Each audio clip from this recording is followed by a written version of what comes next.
তিনজন মিলে ভিকটিম যাত্রীকে গাড়ি থেকে নামতে দেয়নি, তার সাথে জোর তাকে দর্শন করে মর্মে।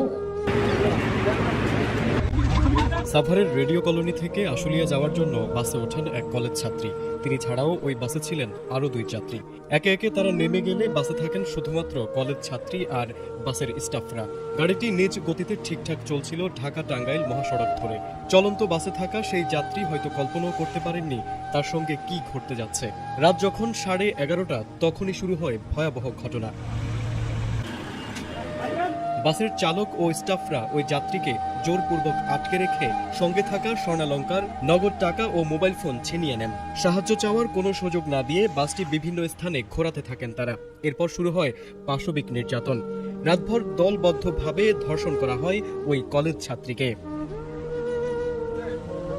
অভিযুক্তরা ওই যাত্রীকে ধর্ষণের পাশাপাশি ভিডিও ধারণ করে বলেও অভিযোগ ওঠে। আতঙ্ক, ভয় আর অসহায়ত্বের মধ্যে পুরো রাত কেটে যায় ভুক্তভোগীর।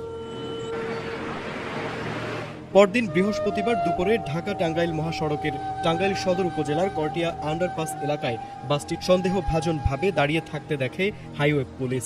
জিজ্ঞাসাবাদে বেরিয়ে আসে লোমহর্ষক ঘটনার বিস্তারিত। তাৎক্ষণিকভাবে বাস চালক মোহাম্মদ আলতাফ, হেলপার মোহাম্মদ সাগর ও চালকের সহযোগী মোহাম্মদ রাব্বিকে গ্রেপ্তার করা হয়।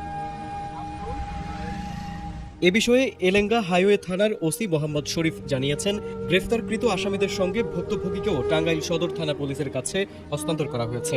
এদিকে এই ঘটনা আবারও ঢাকা টাঙ্গাইল মহাসড়কে যাত্রী, বিশেষ করে নারী যাত্রীদের নিরাপত্তা নিয়ে গভীর উদ্বেগ তৈরি করেছে।